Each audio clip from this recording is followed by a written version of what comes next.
राहुल गांधी विदेश से लौटे और उनको झटका लगा पीएम मोदी के किस मेगा प्लान के लिए। राहुल के अपनों ने ही गेम पलट दिया क्या? ममता उद्धव वाला कौन सा खौफ? रातों रात क्या खेल हुआ कि पवार ने सरेंडर कर दिया क्या? पीएम मोदी का वो मिशन जिसके लिए शाह ने पूरी ताकत लगा दी, संसद में क्या गजब होने वाला है? और योगी शाह की मीटिंग दिल्ली से लखनऊ तक तूफानी हलचल। बीजेपी क्या करने जा रही है? सबसे पहले देश की पॉलिटिक्स का चैप्टर। देश की सियासत में भूचाल आने की पूरी संभावनाएं दिख रही हैं बॉस। एक तरफ पीएम मोदी विदेशी दौरे निपटाकर लौट चुके हैं, उधर नेता विपक्ष भी राहुल गांधी वो विदेश यात्रा वाले अज्ञातवास से लौट आए हैं, और तीसरा यह कि संसद का मॉनसून सत्र शुरू होने जा रहा है। यानी सियासी बिजलियां कड़कने वाली हैं और उनकी गरज अभी से सुनाई भी दे रही है। पीएम मोदी इस बार के संसद सत्र के लिए मेगा प्लान तैयार किए बैठे। जो काम इंडी वालों ने मिलकर 3 महीने पहले रोक दिया था, मोदी शाह ने मिलकर 3 महीने में पूरा गेम ही पलट दिया बॉस। और बड़ी खबर यह है कि इंडी गठबंधन के बड़े बड़े प्लेयर्स राहुल गांधी को गच्चा देने के लिए तैयार बैठे हैं। पीएम मोदी का यह मेगा काम है महिला आरक्षण बिल और परिसीमन बिल। खबर है कि 21 जुलाई से शुरू हो रहे मॉनसून सत्र में सरकार यह बिल फिर से संसद में ला सकती है। पीएम मोदी के मेगा बिल को रोकने के लिए इंडी गठबंधन फिर से पूरा जोर लगाएगा, लेकिन संसद में इस मुकाबले से पहले ही राहुल गांधी को बड़ा झटका लग गया। इंडी गठबंधन के सबसे अनुभवी प्लेयर शरद पवार इस मुद्दे पर राहुल गांधी का साथ छोड़ सकते हैं। डीएमके भी टीम मोदी के साथ दिख सकती है। नरेंद्र मोदी के इस बिल को सपोर्ट कर सकते हैं ये लोग। और अब रातों रात क्या हुआ कि लोग कहने लगे कि शरद पवार टीम मोदी का हिस्सा बनने को तैयार हैं। डीएमके क्यों कन्नी काट रही है कांग्रेस से? नंबर गेम क्या कहता है? आखिर पीएम मोदी के लिए 2 बिल जो हैं वो इतने इंपॉर्टेंट क्यों हैं जिसके लिए इतना तूफान आ रखा है? आज आपको विस्तार से बताऊंगा, समझाऊंगा। लेकिन खेल सिर्फ संसद में नहीं होने वाला। यूपी और पंजाब जैसे अहम राज्यों में चुनाव है, वहां अलग खेला हो सकता है, क्योंकि यूपी को लेकर कल ही अमित शाह और सीएम योगी की मुलाकात हुई है। इधर पीएम मोदी पंजाब दौरे पर जाने वाले हैं। इस वक्त जब मैं आपको खबर बता रहा हूं, पीएम मोदी के घर पर अमित शाह, नरेंद्र मोदी और नितिन नवीन की बैठक चल रही है। यानी अगर आप देखेंगे तो संसद से लेकर राज्यों तक सबको सेट किया जा रहा है। उधर इंडी वाले अपने ही झगड़ों में उलझे हुए हैं। राहुल गांधी पंजाब कांग्रेस का विवाद सुलझाने में जुटे हैं। ममता बनर्जी के खिलाफ बगावत की नई खेप आ गई है बॉस। उद्धव ठाकरे से बागी होकर आए सांसद अमित शाह से मिल रहे हैं। कांग्रेस को डर है कि कहीं डीएमके भी पीएम मोदी के साथ ना चली जाए। यानी सीधे सीधे कहूं तो कुर्सी की पेटी बांध लीजिए। देश की पॉलिटिक्स में आए इस लेटेस्ट तूफान का अध्याय खुलने जा रहा है। लेकिन पहले इस तूफान का एक ट्रेलर देख लीजिए।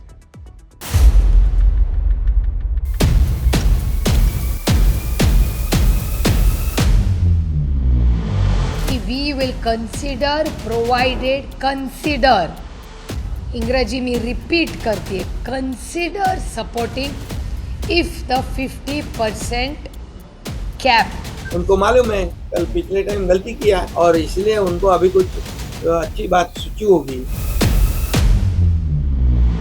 लिमिटेशन के बहाने ये सभी प्रमुख नेताओं को ठिकाने लगाना चाहते हैं। ठिकाने लगा करके इनका असली मकसद संविधान को बदलना है। गुड्डी के खेल नहीं है। फिर भी एक आदमी के लिए पार्टी ये मान नहीं पड़ा कि नहीं, सबको मरने दीजिए लेकिन अभिषेक को बचाना है। देखिए, जो लोग बीते 2 साल से यही माहौल बना रहे हैं कि अरे नरेंद्र मोदी तो कमजोर हो गए 2024 के नतीजों से, उनकी कुर्सी तो अब गई तब गई। आज की डेट में यह माहौल बनाने वालों का हाल यह है कि उनकी पार्टी आज गई कि कल गई वाली हालत हो रखी है। और पीएम मोदी ने अपने मिशन के लिए ऐसी ताकत झोंक रखी है कि बड़े बड़े दिग्गज धराशायी हो रहे हैं। इंडी गठबंधन संसद में चढ़ावा चोरी, पेपर लीक और एथेनॉल पर मोदी सरकार को घेरने की तैयारी में लगा है। उधर इंडी गठबंधन में शामिल शरद पवार ने पूरे विपक्ष को नया करंट दे दिया। शरद पवार की बेटी सुप्रिया सुले ने आज परिसीमन बिल पर मोदी सरकार का साथ देने के संकेत दे दिए बॉस। सुप्रिया सुले ने सीधे सीधे परिसीमन बिल का विरोध नहीं किया, शर्तों के साथ समर्थन के संकेत दे दिए। सुप्रिया सुले कह रही हैं कि अगर सरकार परिसीमन बिल का 50% वाला फॉर्मूला लाती है तो पार्टी इस पर विचार करेगी। एक बार सुनिए परिसीमन बिल को लेकर सुप्रिया सुले का वो बयान, जिससे इंडी गठबंधन में हड़कंप मचा हुआ है, और इस बयान के पीछे की कहानी भी बताऊंगा। कि we will consider provided consider इंग्रजी में रिपीट करती है consider supporting if the 50% cap is to be discussed and the bill how will it be implemented is still a question mark. देखिए, शरद पवार की पार्टी ने पिछली बार परिसीमन बिल का विरोध किया था, उसके विरोध में वोट किया था, लेकिन अब सुप्रिया सुले इस पर विचार करने की बात कर रही है। लोग पूछ रहे हैं ऐसा क्या बदल गया बॉस?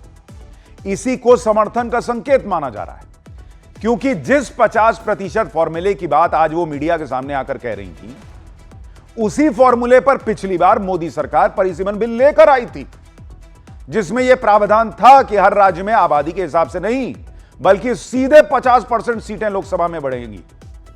सुप्रिया सुले यह भी संकेत दे रही हैं कि सरकार 50% वाली बात लिखित में दे। अरे भाई, अमित शाह ने संसद में विपक्ष को तभी कह दिया था कि मैं लिखित में देने को तैयार हूं, करो समर्थन, करो मेरे लिए वोट। तब तो आपने विपक्ष में जाकर वोट कर दिया। आज कह रही हैं कि ये 50% वाला क्लॉज जो है ना, उस पे हम लोग सोचेंगे। यानी आप समर्थन करने का पूरा संकेत दे रही हैं, उसके लिए रास्ता ढूंढ रही हैं कि कैसे माहौल बनाना है। सुप्रिया सुले जो कह रही हैं उसके लिए सरकार पहले से ही तैयार है।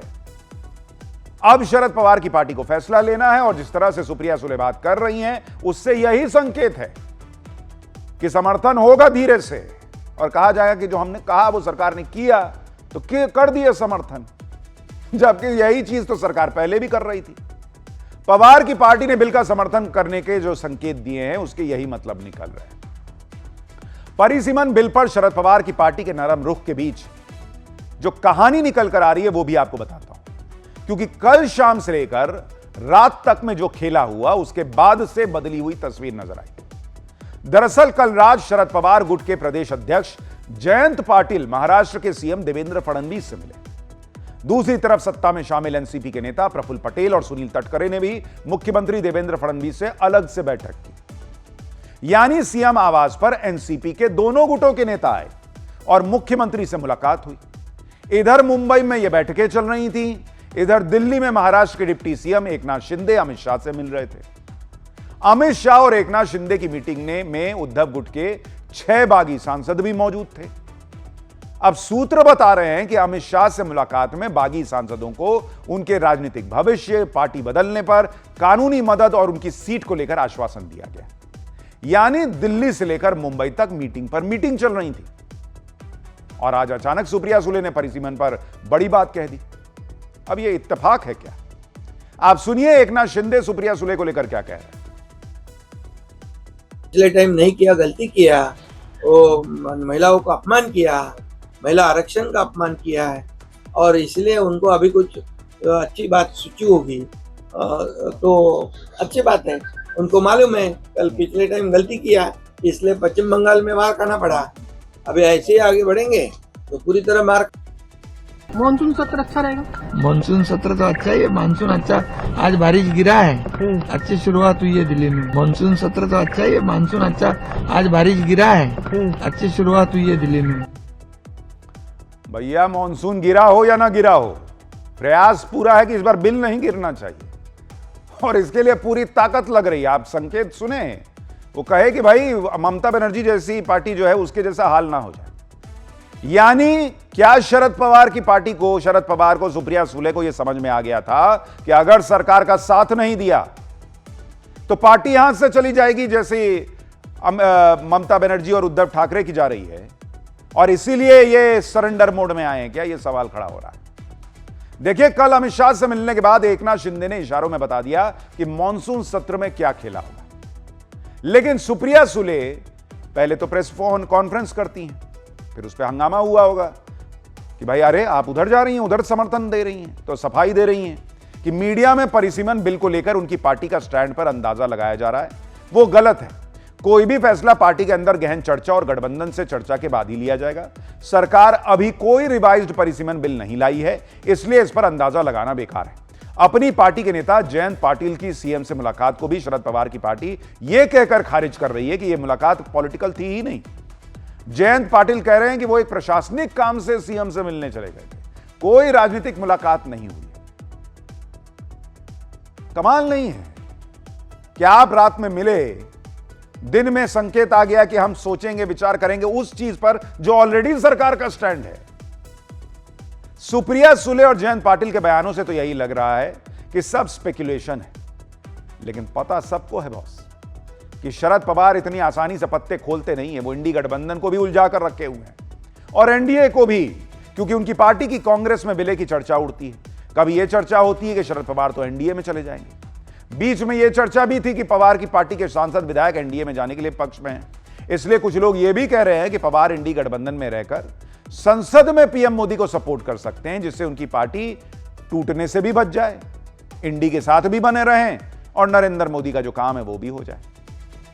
सुप्रिया सुले परिसीमन बिल पर समर्थन से भी पल्ला झाड़ लें, लेकिन खुद सुप्रिया सुले ने यह माना है कि पिछली बार जब इस बिल को लेकर सरकार से बात हुई थी तो उनकी पार्टी, अखिलेश यादव की पार्टी और डीएमके का रुख 50% फॉर्मूले को लेकर पॉजिटिव था।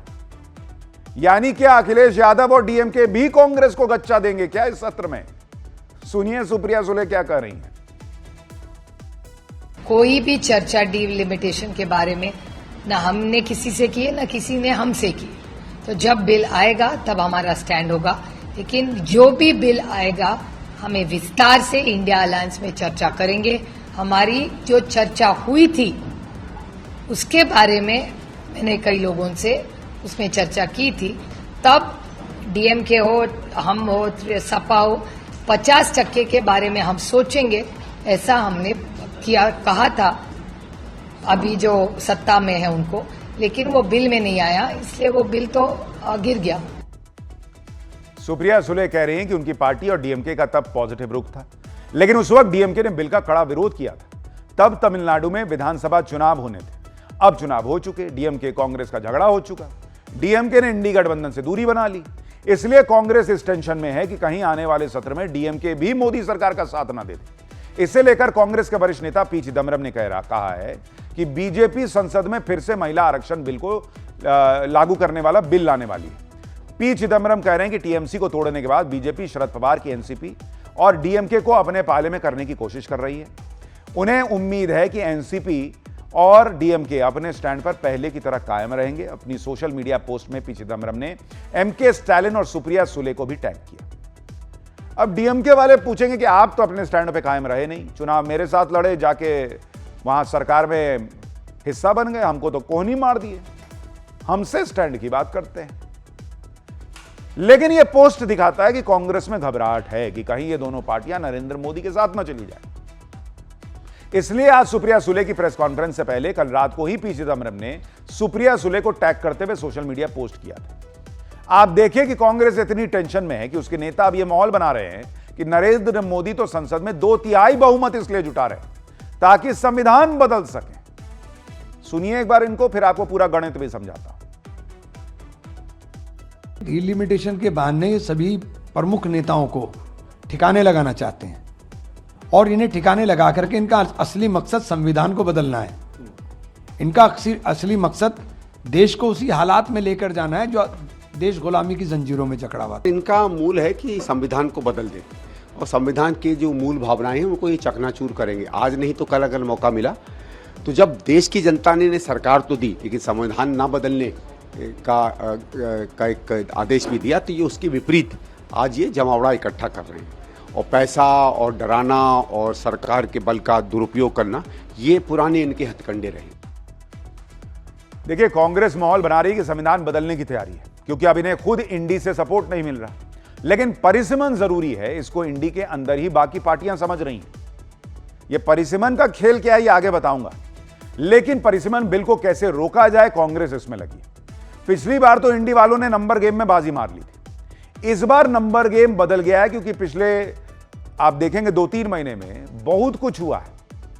परिसीमन वाला बिल पास कराने के लिए 2/3 बहुमत चाहिए, यानी 360 सांसद की जरूरत है लोकसभा में। अब समीकरण क्या बन रहा है, जरा अगर आप इसको देखेंगे कि लोकसभा के अंदर क्या समीकरण बन रहा है तो आपको समझ में आएगा कि पूरा खेल क्या है। जैसे अगर आप देखें कि लोकसभा, उसके अंदर जो एनडीए है उसके पास आज की डेट में कितने सांसद हैं? 292, यानी अभी भी 68 वोट कम है। लेकिन कहानी यहां से शुरू होती है। टीएमसी के बागी इसमें जोड़िए, वो टीएमसी के बागी अगर इसमें आप जोड़ेंगे तो उनकी संख्या है 20। फिर आएंगे उद्धव के बागी, उनकी संख्या, उद्धव के बागियों की संख्या है 6। इसके बाद आती है कांग्रेस ने जिसको कोहनी मारी, डीएमके, उनकी संख्या है 22। और फिर पवार की पार्टी, शरद पवार की पार्टी जो है, उनके सांसदों की संख्या है 8। अब अगर आप इन सब को जोड़ दीजिए तो कुल बैठता है 348, 348 आज की डेट। यानी अभी भी एनडीए के पास -12 का काम है, यानी 12 वोट उनको और चाहिए। और इसके लिए छोटे दलों को साथ लाने की कोशिश की जाएगी, जिसमें वाईएसआर कांग्रेस है, वीसीके है, आरएलपी है, अकाली दल है, निर्दलियों से बात हो सकती है। यानी ये 12 कोई बहुत बड़ा चैलेंज नहीं होगा और संभव है कि सरकार जो है वो अपना नंबर जो है वो लोकसभा में हासिल कर ले। आप देखिए कि इधर ये सब चल रहा है, उधर पीएम मोदी बड़े प्लान पर भी काम कर रहे हैं। आज पीएम मोदी के घर पर बड़ी मीटिंग हुई है। मीटिंग में अमित शाह और बीजेपी अध्यक्ष मौजूद रहे। इसके अलावा बीजेपी के राष्ट्रीय महासचिव बीएल संतोष भी वहां मौजूद हैं। इस मीटिंग को लेकर मायने निकाले जा रहे हैं कि क्या कुछ बड़ा होने वाला है। यानी जिस परिसीमन की बात हो रही है उसको लेकर गहमा गहमी बहुत तेज है। और यह परिसीमन होता क्या है, क्यों नरेंद्र मोदी का इस पर इतना फोकस है? देखिए, परिसीमन से लोकसभा के इलाके को रीड्रॉ किया जाता है, यानी नए सिरे से लोकसभा क्षेत्र की बाउंड्रीज तय होती है। नए सिरे यह तय करते हैं कि एक लोकसभा में कितनी और कौन सी विधानसभाएं आएंगी। यह तय किया जाएगा कि कौन सी नई लोकसभा सीट बनेगी। आबादी के हिसाब से तय किया जाएगा कि कौन सा वोटर किस लोकसभा क्षेत्र में आएगा और कहां वोट करेगा। अब आपको यह भी समझना चाहिए कि पीएम मोदी जो परिसीमन का बिल ला रहे हैं उसमें क्या होगा, क्यों पीएम मोदी इस बिल को पास कराने के लिए इतना जोर लगा रहे हैं। देखिए, परिसीमन बिल से लोकसभा सीटों की संख्या बढ़ जाएगी। अभी 543 है, इसको बढ़ाकर 815 से 850 ले जाना है। जब नए परिसीमन से सीटों की संख्या बढ़ जाएगी, उसके बाद बढ़ी हुई सीटों में 33% सीधा महिला आरक्षण लागू हो जाएगा। लेकिन विपक्ष इस बात पर अड़ा है कि महिला आरक्षण को परिसीमन में मत जोड़ो, मौजूदा सीटों में ही आरक्षण लागू कर दो। लेकिन सरकार कह रही है कि आज नहीं तो कल परिसीमन तो होना है। बढ़ी हुई आबादी के हिसाब से सीटें बढ़ेंगी तो क्या फिर ये आरक्षण के ढांचे को बदलेंगे क्या? अब आप यह भी समझिए कि परिसीमन की प्रक्रिया की जरूरत क्यों महसूस की जा रही है, क्यों सीटों की संख्या को बढ़ाने पर इतना जोर है। देखिए, अगर आप इसको देखेंगे पूरी तरह से कि क्या स्थिति थी तो आपको समझ में आएगा कि क्यों यह जरूरी है। 1971 में अगर आप देखेंगे, आबादी कितनी थी देश की? आबादी थी 55 करोड़, ठीक है। और लोकसभा सीटें कितनी थी बॉस? वो 550 अधिकतम तय हुई थी कि हम 550 मैक्सिमम रखेंगे। यानी एक सांसद पर 10 लाख आबादी थी कि भाई 10 लाख आबादी का आप प्रतिनिधित्व करेंगे और आप देखेंगे कि कैसे उनके लिए काम करना है। ये 1971 में तय हुआ। आज हम कहां खड़े हैं बॉस? आज आप देखिए कि आप 2026 में आ गए, ठीक है। आज आपकी आबादी कितनी है? 140 CR प्लस है आज की डेट में, 145 करोड़ के आसपास कई बार कहा जाता है। लोकसभा सीटें आज की डेट में भी 550 पर ही अटकी हुई हैं और एक सांसद पर जो आबादी थी वो बढ़कर 25-26 लाख हो चुकी है बॉस। एक सांसद बताइए 25-26 लाख लोगों का प्रतिनिधित्व कर रहा है।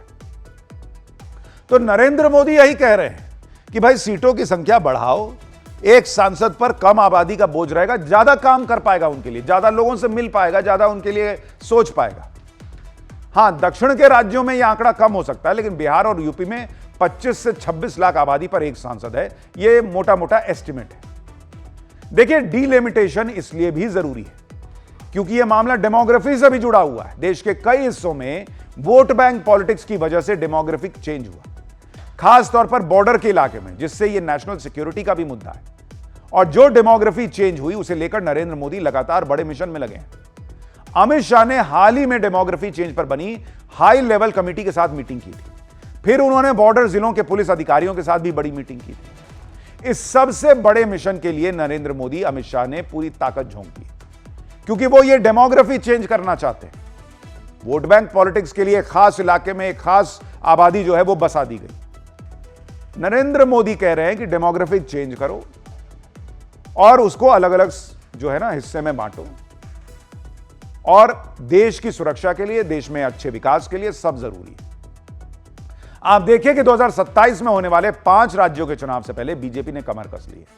पार्टी का सबसे ज्यादा फोकस उत्तर प्रदेश और पंजाब पर भी है। यूपी में जहां बीजेपी की नजर जीत की हैट्रिक पर है, वहीं पंजाब में नया सियासी धमाका करने की तैयारी है। प्रधानमंत्री मोदी 17 जुलाई को पंजाब दौरे पर जा रहे हैं। इसमें वो कई बड़े प्रोजेक्ट्स की सौगात देंगे। पीएम मोदी का यह दौरा पंजाब में बीजेपी के चुनाव अभियान को नई रफ्तार देगा। बीजेपी पंजाब में सभी 117 सीटों पर चुनाव लड़ने की तैयारी कर रही है। वहीं दूसरी तरफ उत्तर प्रदेश को लेकर देखिए कैसी गहमा गहमी है। मोदी और अमित शाह यूपी के मिशन में लग गए हैं। दिल्ली में गृहमंत्री अमित शाह और उत्तर प्रदेश के मुख्यमंत्री योगी आदित्यनाथ के बीच 40 मिनट की मीटिंग हुई कल। सूत्रों के मुताबिक इस मुलाकात में संगठन से जुड़े मुद्दों पर विस्तार से चर्चा हुई। बताया जा रहा है कि उत्तर प्रदेश में होने वाले चुनाव को ध्यान में रखते हुए संगठन को और मजबूत करने की रणनीति पर बात हुई। साथ ही हाल ही में नियुक्त किए गए संगठन के पदाधिकारियों की चुनाव प्रचार में भूमिका क्या होगी, इसको लेकर दोनों ने मंथन किया। आने वाले दिनों में प्रदेश में वरिष्ठ नेताओं के दौरों को लेकर भी बैठक में चर्चा हुई। यानी ये लोग लग गए बहुत अभी से काम में। अमित शाह और सीएम योगी की मुलाकात से कुछ दिन पहले ही बीजेपी अध्यक्ष नितिन नवीन लखनऊ गए थे। उन्होंने बड़े बड़े नेताओं के साथ मीटिंग की थी। आपको हमने खबर दिखाई थी। यूपी में सबको एक साथ लेकर चला जाए, किस तरह की गुटबाजी ना हो, यह मैसेज दिया गया था। अब नरेंद्र मोदी और इंडी वालों में यही फर्क है।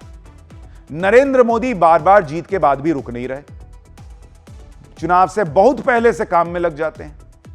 वहीं इंडी वाले हार के बाद भी सीखने को तैयार नहीं। पंजाब में कांग्रेस में गजब घमासान मचा हुआ है। एक तरफ पूर्व सीएम चरणजीत सिंह चन्नी है, दूसरी तरफ बाकी नेता।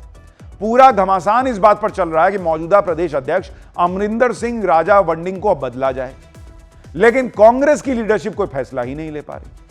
कांग्रेस के महासचिव और पंजाब प्रभारी भूपेश बघेल ने तो यहां तक कह दिया कि नेतृत्व बदलना कोई गुड्डा गुड़िया का खेल नहीं है। सुनिए भूपेश बघेल को। और पंजाब में सभी नेताओं से मेरी मुलाकात हुई। पीसीसी में भी बैठ के हुई, 1-to-1 किया, फिर ब्रेकफास्ट, लंच, डिनर भी पॉलिटिक्स हुई। सबसे मुलाकात मैंने की है और उसके बाद वो रिपोर्ट है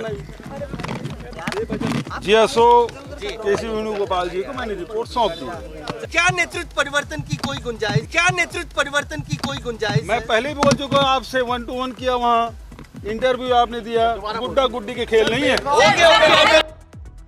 देखिए, कांग्रेस के अंदर इतना बड़ा घमासान मचाना है, लेकिन ये सब रायता समेटने की जगह पर कांग्रेस का पूरा फोकस राहुल गांधी की पॉलिटिक्स चमकाने में। देहरादून में 17 जुलाई को होने वाले राहुल गांधी के कार्यक्रम छात्रों की गूंज को लेकर कांग्रेस ने बवाल कर दिया। यह बवाल यह कहकर किया गया कि देहरादून में राहुल गांधी के प्रोग्राम के लिए परेड ग्राउंड की मंजूरी रद्द कर दी, जिसके बाद कांग्रेस कार्यकर्ताओं ने देर रात सड़कों पर हंगामा किया, परेड ग्राउंड की तरफ कूच कर दिया। नारेबाजी के बीच कार्यकर्ताओं और पुलिस के बीच गहमा गहमी हो गई। इसके बाद कांग्रेस नेताओं ने वहीं धरना दे दिया और राज्य सरकार पर दबाव में फैसला लेने का आरोप लगा दिया। यही नहीं, कांग्रेस प्रवक्ता सुप्रिया श्रीनेत ने सोशल मीडिया पर बीजेपी को निशाना बनाते हुए ट्वीट किया। कांग्रेस ने दुनिया भर के ट्वीट करके बीजेपी और प्रधानमंत्री मोदी को निशाना बनाया। पूरी की पूरी कांग्रेस पार्टी माहौल बनाने में जुट गई। लेकिन सच क्या है? कांग्रेस ने 17 जुलाई के छात्रों की गूंज कार्यक्रम के लिए परेड ग्राउंड की परमिशन मांगी। कांग्रेस के लेटर में कहीं यह जिक्र नहीं था कि वहां राहुल गांधी पहुंचने वाले। बुकिंग के लिए गोलमोल भाषा का इस्तेमाल था। इसी वजह से कांग्रेस को कार्यक्रम की परमिशन दे दी गई। लेकिन जैसे ही प्रशासन को यह समझ में आया कि राहुल गांधी के पहुंचने से भारी भीड़ हो सकती है, प्रशासन ने अनुमति रद्द कर दी। भारी भीड़ के बीच छात्रों और अभिभावकों की सुरक्षा को देखते हुए यह परमिशन रद्द की गई। बाद में यह बात कांग्रेस को समझ में भी आ गई। कांग्रेस ने कार्यक्रम की जगह बदलने का फैसला किया और कहा कि छात्रों और अभिभावकों की सुरक्षा को ध्यान में रखते हुए अब यह कार्यक्रम परेड ग्राउंड की बजाय देहरादून के बन्नू स्कूल मैदान में होगा। यही बात तो प्रशासन भी कह रहा था, लेकिन पहले गदर काट दिए कि बाप रे बाप कार्यक्रम नहीं करने दे रहे, बाद में करेंगे नहीं, दूसरी जगह कर लेंगे। कांग्रेस का फोकस सिर्फ राहुल गांधी पर है, फिर चाहे राहुल गांधी के चेहरे पर कांग्रेस कितना ही चुनाव आरती रहे। वहीं बीजेपी एक एक सीट के लिए कैसे ताकत लगाती है, आप इसको समझिए। दोनों की पॉलिटिक्स का अंतर देखिए, तभी रिजल्ट में अंतर है। पटना के बांकीपुर में उपचुनाव होना है, वो बीजेपी अध्यक्ष नितिन नवीन की सीट थी, फिर भी देखिए कि बांकीपुर उपचुनाव के लिए बीजेपी ने 40 स्टार प्रचारकों की फौज लगाई है बॉस। बीजेपी अध्यक्ष नितिन नवीन प्रचार करेंगे, सीएम सम्राट चौधरी, नित्यानंद राय, गिरिराज सिंह, रविशंकर प्रसाद, मंगल पांडे, मनोज तिवारी, पवन सिंह, मैथिली ठाकुर, भाई साहब 40 स्टार प्रचारक लगा दिए एक उपचुनाव के लिए। इस जज्बे के साथ राजनीति करना इंडी वालों के बस की बात फिलहाल नहीं दिख रही और इसीलिए ये हारते हैं। इंडी वाले अपनी अपनी पार्टी को ही नहीं संभाल पा रहे। ममता बनर्जी की टीएमसी को झटके पे झटके लगते जा रहे हैं। इस बार तो ममता के बेहद खास रहे तृणमूल कांग्रेस के वरिष्ठ नेता और पूर्व मंत्री मदन मित्रा ने पार्टी से इस्तीफा दे दिया भाई। अब वो ऋतव्रत बनर्जी के नेतृत्व वाले बागी खेमे में चले गए। मदन मित्रा जो कभी ममता बनर्जी के सबसे भरोसेमंद नेताओं में गिने जाते थे, अब खुलकर पार्टी नेतृत्व पर सवाल उठा रहे हैं। दावा कर रहे हैं कि पार्टी अंदर से कमजोर हो चुकी है, हालात इतने बिगड़ चुके हैं कि नाव डूब चुकी है। और वो भी वही आरोप लगा रहे हैं कि भतीजे के चक्कर में पूरी पार्टी डुबा दी ममता बनर्जी ने। लेकिन हम लोग अभिषेक बनर्जी को बताए थे कि आप कुछ दिन के लिए आप छोड़ दीजिए, 6 महीने छोड़ दीजिए, 1 साल छोड़ दीजिए, हम लोग को पार्टी तो बनाने दीजिए और उसका बाद आप आके अपना सीट ले लीजिए। लेकिन उन्होंने इनकार कर दिया। उन्होंने बोला नहीं, हम पार्टी नहीं छोड़ेंगे। पार्टी डूब जा रहा है, नाव डूब गया है, करोड़ों आदमी मर रहे हैं, फिर भी एक आदमी के लिए पार्टी ये मान नहीं पड़ा कि नहीं, सबको मरने दीजिए लेकिन अभिषेक को बचाना है। आप देखिए, ममता बनर्जी पर आरोप है कि एक अभिषेक बनर्जी के लिए पूरी पार्टी इधर से उधर हो गई, खत्म हो गई, लेकिन उन्होंने अभिषेक का साथ नहीं छोड़ा। यही सेम आरोप कांग्रेस पे लगता है कि राहुल गांधी को चमकाने के चक्कर में पार्टी की चमक चली गई, हारती जा रही है, लेकिन वहां कुछ बदलाव ही नहीं होता। पाठशाला में वक्त है अगले अध्याय का। सोनम वांगचुक की भूख हड़ताल तोड़वाने कौन कोर्ट चला गया है? 2 दिन बाद क्या होगा कि जान को खतरा है? कॉकरोच पार्टी क्या सोनम वांगचुक का अनशन खत्म कराने के रास्ते ढूंढ रही है? क्या नई अपील कर दी? राहुल आ नहीं रहे, अखिलेश ने ट्वीट में निपटा दिया। कॉकरोच पार्टी को अब राखी सावंत बचाएंगी क्या? अब इसका अध्याय देखिए। पेपर लीक के मुद्दे पर शुरू हुआ कॉकरोच जनता पार्टी का आंदोलन आज की डेट में सोनम वांगचुक का अनशन तोड़वाने के लिए एक सम्मानजनक रास्ता तलाशने पर पहुंचकर अटक गया है।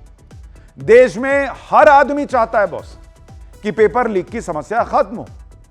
हमने भी खूब जोर शोर से यह मुद्दा उठाया, लेकिन कॉकरोच पार्टी ने इस मुद्दे के नाम पर जो किया और उनके नेताओं के इतिहास के खुले पन्नों में जो सियासी कनेक्शन दिखा, शायद उसने पब्लिक को उनसे डिस्कनेक्ट कर दिया। आज की डेट में पब्लिक की भीड़ कॉकरोच पार्टी के साथ नहीं है।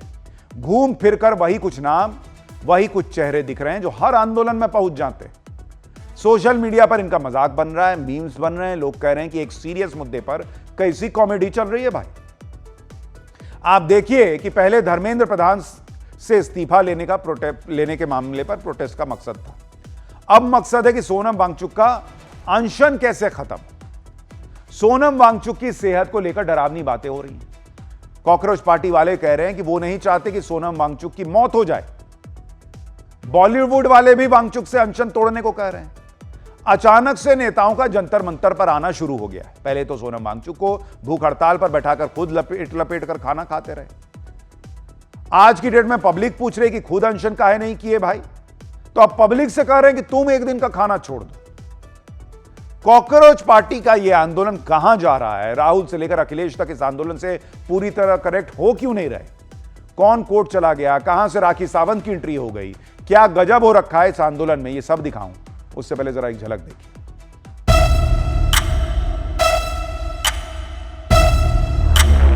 I don't want Phunsukh Wangdu to die. मैं जंतर मंतर जाऊंगी और मैं नींबू पानी पिलाऊंगी, आम रस भी पिलाऊंगी। बार बार कहता हूँ कि आप एक ऑल्टरनेट सजेस्ट कीजिए। कांग्रेस जनता पार्टी का एजेंडा क्या केवल धर्मेंद्र प्रधान का इस्तीफा है? अरे पहले एक विकेट तो गिरने दीजिए। मैं पूछता हूँ कि जनता का भी दिल क्यों नहीं पसीज रहा?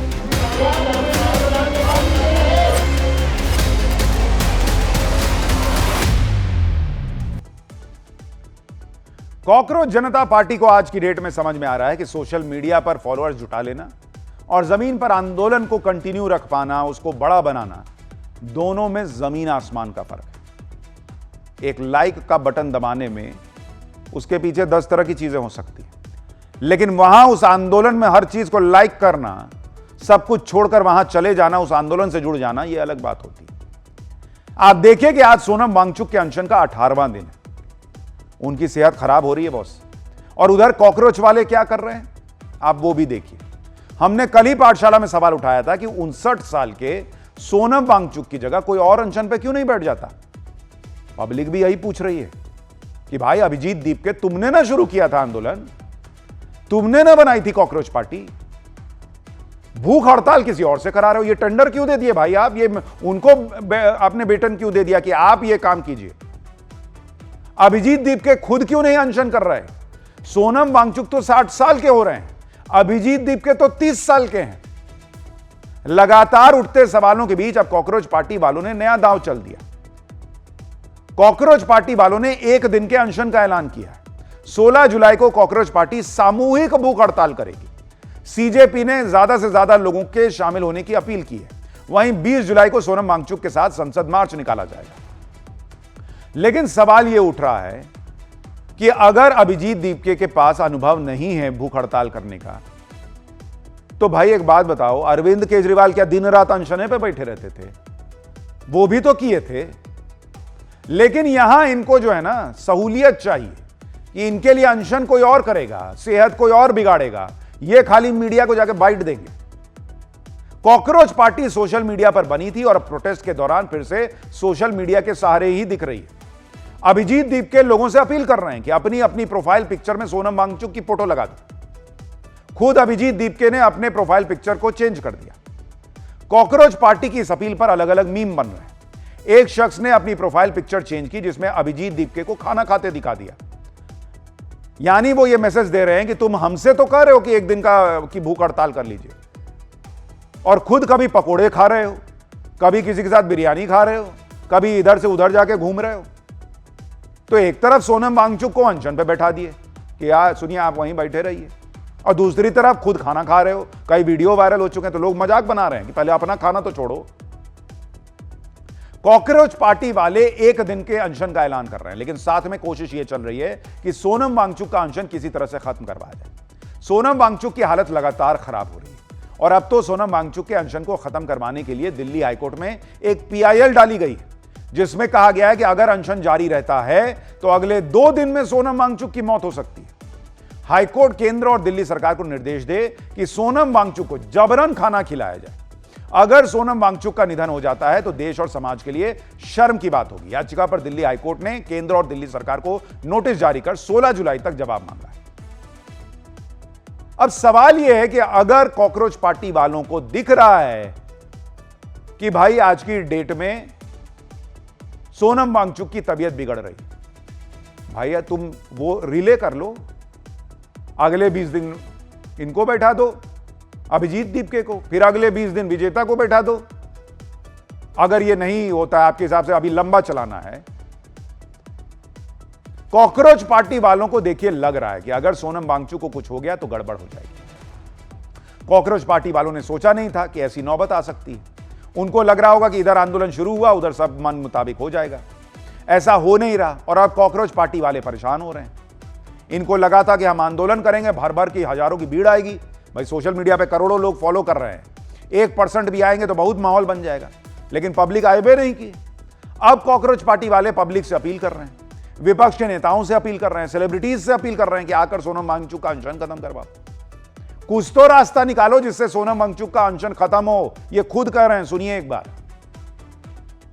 ये सर हार मानने को तैयार नहीं है, इसलिए मैं लोगों से बार बार कहता हूँ कि आप एक ऑल्टरनेट सजेस्ट कीजिए। इस लड़ाई को हम किस तरीके से जिंदा रख सकें ताकि उन्हें भूख हड़ताल ना करनी पड़े, तो आई थिंक जनता की तरफ से मैं वो सपोर्ट, या विपक्षी पार्टी या सेलिब्रिटीज़ सबकी तरफ से मैं चाह रहा हूँ कि वो सपोर्ट आए।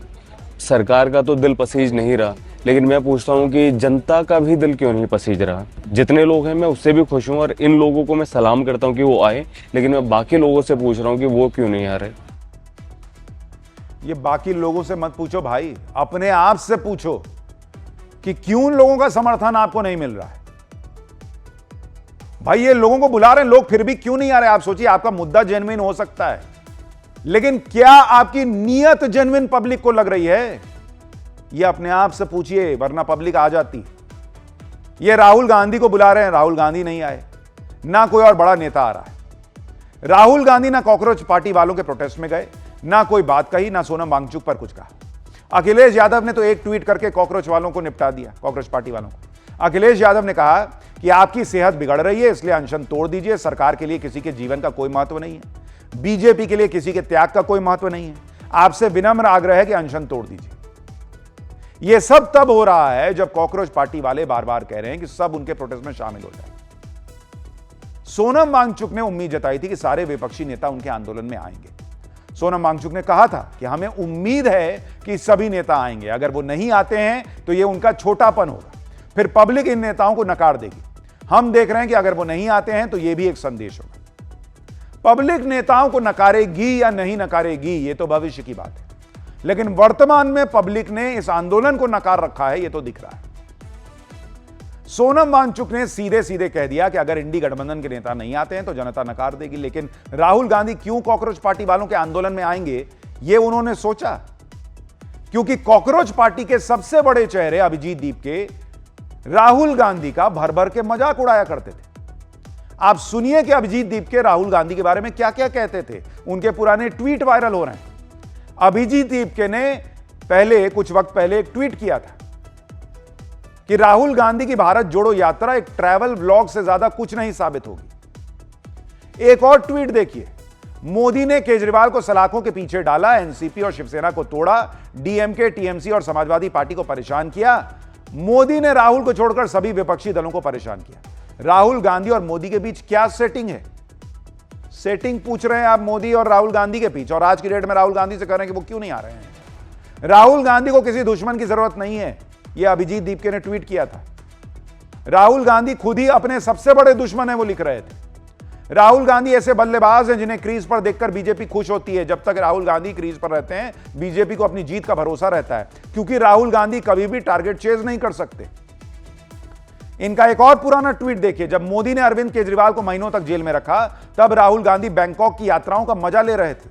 आज वही बचकाना आदमी केजरीवाल को उपदेश दे रहा है, कल राहुल गांधी फिर विदेश उड़ जाएगा। यानी जब मन किया भर मन राहुल गांधी को गाली दे दिए। आज अपना आंदोलन नहीं चमक रहा तो राहुल गांधी की जरूरत है, विपक्ष की जरूरत है। क्यों आएंगे राहुल गांधी बॉस, बताइए? अभिजीत दीपके खुलकर राहुल गांधी को टारगेट करते थे, आलोचना करते थे। उस समय तक अभिजीत दीपके आम आदमी पार्टी के पक्ष में बातें किया करते थे। 2021 में अभिजीत दीपके ने एक वीडियो शेयर किया था जिसमें पंजाब के तत्कालीन सीएम चरणजीत सिंह चन्नी राहुल गांधी के पैर छू रहे थे, और यही अभिजीत दीपके ने कहा था कि एक मुख्यमंत्री राहुल गांधी के पैर छू रहा है, क्या यही कांग्रेस का दलित एम्पावरमेंट है? तो भर मन कांग्रेस को गलिया लिए, उनको जो है टारगेट कर लिया। आज करेंगे सर, आइए ना आप हमारे साथ आइए। पब्लिक भूल जाएगी, नेता भूल जाएंगे सब। इसके बाद भी अभिजीत दीपके कैसे उम्मीद कर रहे हैं बॉस कि राहुल गांधी उनके आंदोलन में आएंगे? अभिजीत दीपके पेपर लीक के खिलाफ आंदोलन कर रहे हैं। भाई राहुल गांधी खुद यही मुद्दा उठा रहे हैं, अभियान चला रहे हैं, खुद इसी मुद्दे को पकड़े हुए हैं, तो वो आपके आंदोलन में काहे आएंगे बॉस? आप उनसे पूछ के आंदोलन शुरू किए थे, आप उनसे पूछ के सोनम वांगचुक को जो है वो भूख हड़ताल पर बैठाए थे। ये लोग सोनम वांगचुक की सेहत का हवाला देकर विपक्ष को अपने आंदोलन में बुलाने में जुटे। कुछ लोगों को यह भी लगता है कि ये जानबूझ के ये कर रहे हैं ताकि माहौल ये बने कि देखो छात्रों के लिए बीजेपी भी नहीं है और विपक्ष का भी कोई नहीं है, सिर्फ अरविंद केजरीवाल को छोड़कर। कॉकरोच जनता पार्टी ने सोनम वांगचुक का हेल्थ बुलेटिन जारी किया, जिसके मुताबिक सोनम वांगचुक मेंटली अलर्ट है लेकिन उनका वजन कम हो रहा है। सुनिए एक बार। आज उनका जो वेट है वो 57.15 है, जो कल उनका 57.55 था, यानी कल से आज में 24 आवर्स में उनका 400 ग्राम वेट लूज हुआ है। ब्लड शुगर इनका 80 मिलीग्राम पर डेसीलीटर है। हाइड्रेशन फेयर है, ही इज़ मेंटली अलर्ट। और उनका जो बीपी है लाइंग डाउन और स्टैंडिंग पोजीशन में 1110/70 और 105/76 है। सैचुरेशन उनका 97%। सोनम वांगचुक की हालत देखकर ही ना राहुल गांधी आ रहे हैं ना अखिलेश यादव आ रहे हैं, लेकिन कॉकरोच वालों के आंदोलन को बचाने के लिए ऐसे लोग आने में जुट गए हैं जो ऐसे हर प्रोटेस्ट में पहुंच जाते हैं। जिन्हें एक फोन करिए कि भाई प्रोटेस्ट किया है, वो तुरंत आएंगे। बस ये कहना है कि ये नरेंद्र मोदी को घेरने का मौका है। देखिए टिकट, फ्लाइट का टिकट करा के आएंगे ऐसे लोग। एक नाम है इनमें स्वरा भास्कर का। एक्ट्रेस स्वरा भास्कर ने जंतर मंतर पहुंचकर सोनम वांगचुक से मुलाकात की, कॉकरोच पार्टी के आंदोलन का समर्थन किया। स्वरा भास्कर ने सोनम वांगचुक की डिमांड का समर्थन करते हुए कहा कि वो सरकार से भीख नहीं मांग रहा है। कौन कह रहा है कि भीख मांग रहा है? सुनिए क्या कह रही है। ये देश और इस देश का भविष्य किसी की बकौती नहीं है। सभी को याद दिलाना चाहती हूँ कि आपकी वो कुर्सी हमारे टैक्स पेयर के पैसों पर बैठी हुई वहाँ पे। आपके ऐशो और आपकी जिंदगी, आपके बंगले, आपके ड्राइवर, आपके इंटर्न्स, आपके रिसर्चर्स, यहाँ तक आपके गार्डन, आपके बगीचों के माली की पगार भी हमारे टैक्स पेयर के पैसों से आती है। तो असली पैरासाइट कौन है? बॉलीवुड एक्टर ओमी वैद्य, जिन्होंने 3 इडियट्स फिल्म में चतुर रामलिंगम का रोल प्ले किया था, वो भी सोनम वांगचुक से अनशन खत्म करने को कह रहे हैं कि वो नहीं चाहते कि सोनम वांगचुक की मौत हो जाए। Take a look at what's going on right now. I think it would be really, really important for you because I don't want Phunsukh Wangdu to die, and I don't think you want him to either. देखिए ये सब actor cockroach party वालों के साथ आ गए और उनके आंदोलन को बचाने में लग गए, क्योंकि विपक्ष में जो पार्टियां हैं वो तो सिर्फ अपने कुछ नेताओं को भेजकर खाना पूर्ति कर रही हैं। जंतर मंतर पर पहुंचकर कई नेता सोनम वांगचुक से मिल भी रहे हैं। समाजवादी पार्टी की सांसद प्रिया सरोज ने सोनम वांगचुक से मुलाकात की। प्रिया सरोज ने सोनम वांगचुक से अनशन खत्म करने के लिए कहा। उससे पहले अखिलेश यादव भी ट्वीट करके अपील कर ही चुके हैं। इसी तरह से चंद्रशेखर रावण ने भी सोनम वांगचुक से मुलाकात की। चंद्रशेखर रावण ने कहा कि सरकार इन लोगों की बात सुने, नहीं तो वो आंदोलन में बैठ जाएंगे, और अगर वो बैठ जाएंगे तो हजारों लाखों लोग आ जाएंगे। सुनिए चंद्रशेखर रावण। कि मैं तो बैठ जाऊंगा, मैं बैठ गया तो फिर ये सरकार को भारी हो जाएगा, क्योंकि अगर मैं बैठूंगा तो जितना यहाँ ये इसका पूरा क्षेत्रफल है, इतने लोग तो रात तक आ जाएंगे,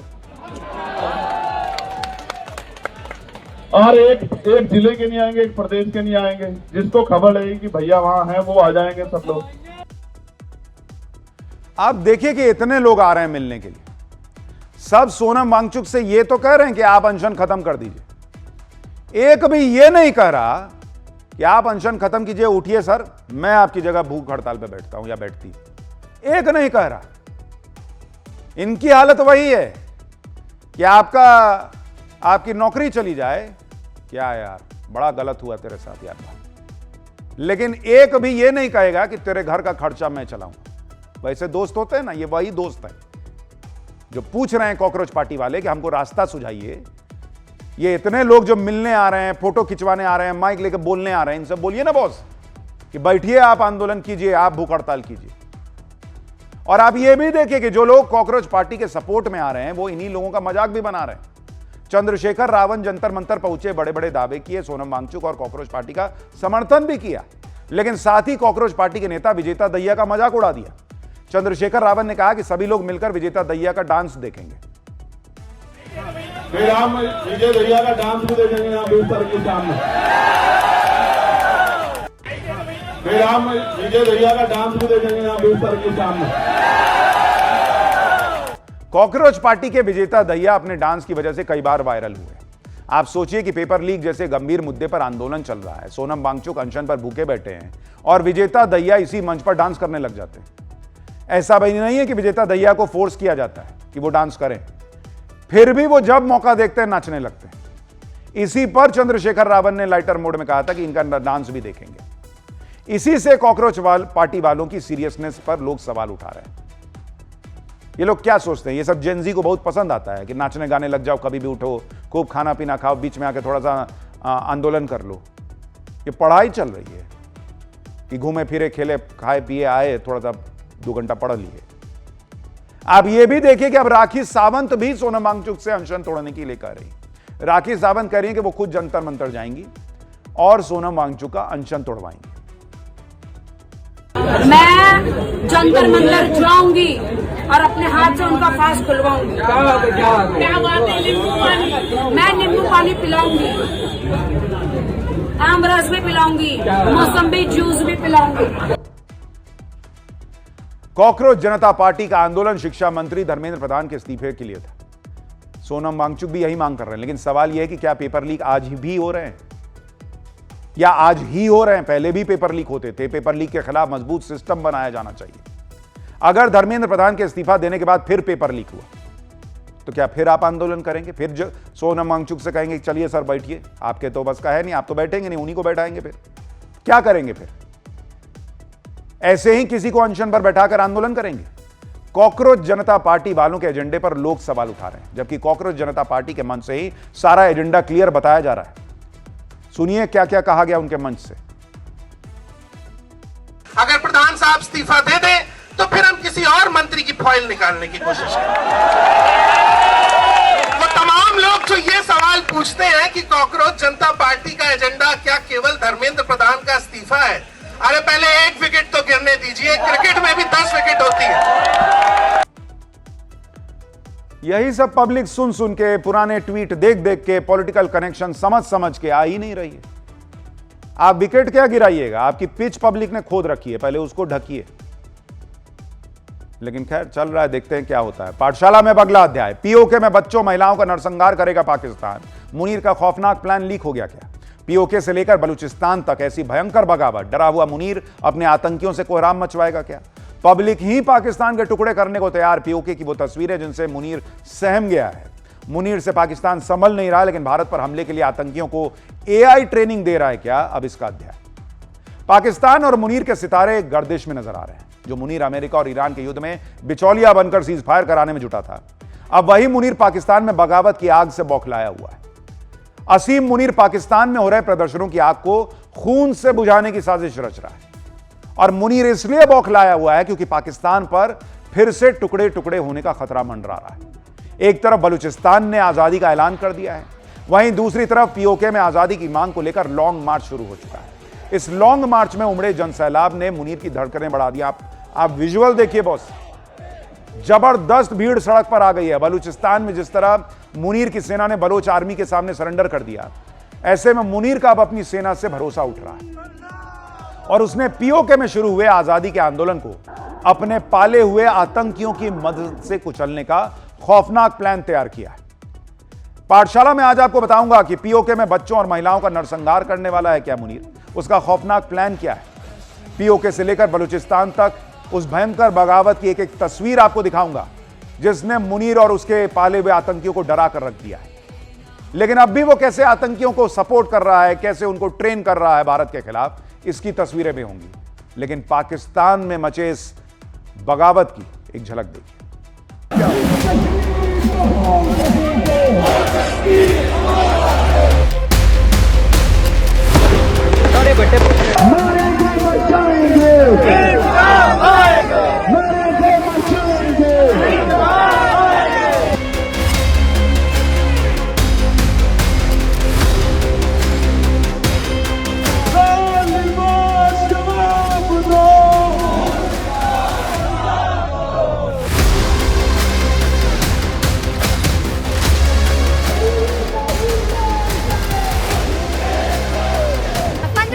गाड़ी पे हमने लाया था, नहीं, हम लोग अपनी मर्जी से आते हैं।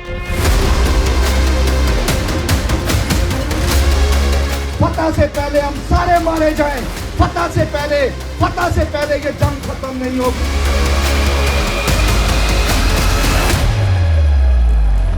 बैरूनी फोर्सेस मंगवा रहे हैं, कत्ले आम कर रहे हैं, बेशुमार नौजवानों को शहीद कर रहे हैं। क्या वो 2 साल की बच्ची भी दहशतगर्द थी?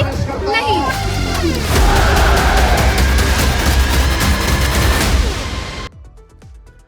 सबसे पहले पीओके से आई वो तस्वीरें देखिए जिनसे मुनीर सहमा हुआ होगा। पाकिस्तान के कब्जे वाले कश्मीर में पूरी तरह से बगावत की आग जो है वो लगी हुई है। आजादी की मांग को लेकर पीओके के लोग सड़कों पर उतर चुके हैं। आप तस्वीरें देखिए पीओके की। आजादी के इस मार्च में शामिल लोगों के इनकलाब के नारे पूरे पीओके में गूंज उठे हैं। सुनिए जरा।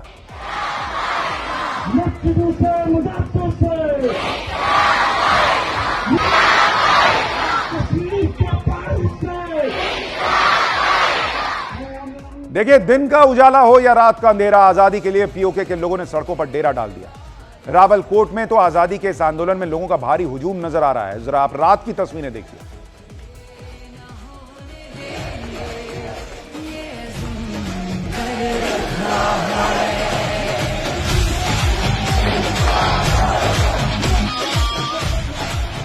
देखिए, आज पाकिस्तान सरकार को दिया अल्टीमेटम खत्म होने के बाद पीओके के लोगों ने राजधानी मुजफ्फराबाद के लिए लॉन्ग मार्च शुरू कर दिया है।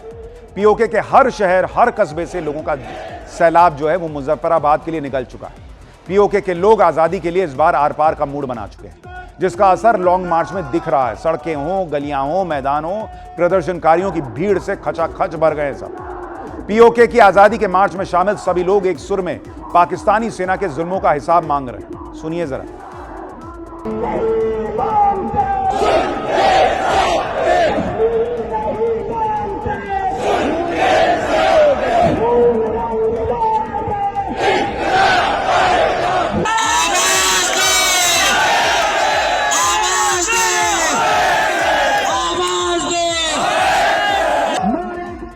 सालों से पाकिस्तान सरकार और पाकिस्तानी सेना की बर्बरता झेल रहे पीओके के लोगों का गुस्सा फूट पड़ा है। पीओके में पिछले 1.5 महीने से आंदोलन चल रहा है। 8 जून को प्रदर्शनकारियों पर फायरिंग में 30 लोगों की मौत के बाद लोगों का गुस्सा भड़क गया। इसके बाद महंगाई और बिजली समेत 38 मांगों को लेकर शुरू हुआ आंदोलन आजादी की मांग पर आ गया। प्रदर्शन में शामिल लोग अब पीओके में पाकिस्तान की सरकार और सेना की मौजूदगी पर खुलकर सवाल उठा रहे हैं। पीओके में आंदोलन की अगुवाई कर रहे जेएएसी के नेताओं ने साफ कर दिया है कि इस बार आजादी मिलने तक आंदोलन जारी रहेगा, चाहे इसके लिए सभी लोगों को शहादत ही क्यों न देनी पड़ जाए।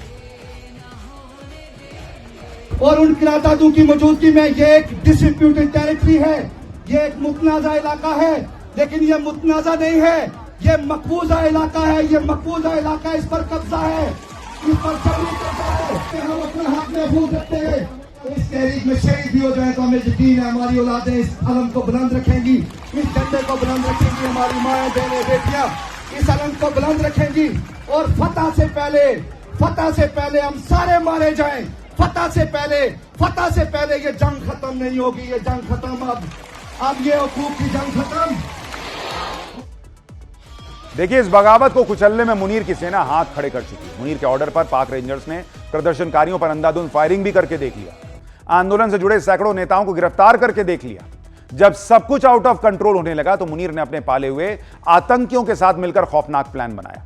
पीओके में बच्चों और महिलाओं के नरसंहार के लिए तैयार मुनीर के इस प्लान के बारे में सुनिए। पहला प्लान, आतंकियों को प्रदर्शनकारियों की भीड़ में घुसवाना है। भीड़ में घुसे आतंकी सुरक्षा बलों पर हमला करेंगे, तोड़फोड़, आगजनी करेंगे। प्रदर्शन हिंसक होने के बहाने मिलिट्री ऑपरेशन शुरू होगा। दूसरा प्लान है लश्कर और जैश के नेटवर्क को पीओके में खुली छूट देना। इसका मकसद आंदोलन की मांगों को दबाकर कट्टरपंथी इस्लामिक एजेंडा और भारत विरोधी बयानबाजी को बढ़ावा देना। ऐसे में आंदोलन के मकसद को खत्म किया जा सकेगा। तीसरा प्लान, आंदोलन की अगुवाई कर रहे जेएएसी की टॉप लीडरशिप को प्रॉक्सी आतंकियों से डरवाना, उनकी हत्या करवाना। इससे आंदोलन में शामिल लोगों में दहशत फैलाई जा सकेगी। चौथा प्लान, पीओके में बड़ी संख्या में मुनीर की तैनाती के लिए माहौल तैयार करना। प्रदर्शन हिंसक होने का बहाना बनाकर काउंटर टेरर ऑपरेशन शुरू किया जाएगा। पूरे इलाके में पाक रेंजर्स और फ्रंटियर कोर के जवानों की तैनाती कर मुनीर अपनी पकड़ मजबूत बनाएगा। छोटे छोटे बच्चे तक बता रहे हैं कि मुनीर ऐसा घटिया प्लान बना रहा है, लेकिन ये 2 कौड़ी की सोच रखने वाले लोग आज पाकिस्तान की आवाम को मारने पर आ गए। सोचिए हाल है वहां पीओके।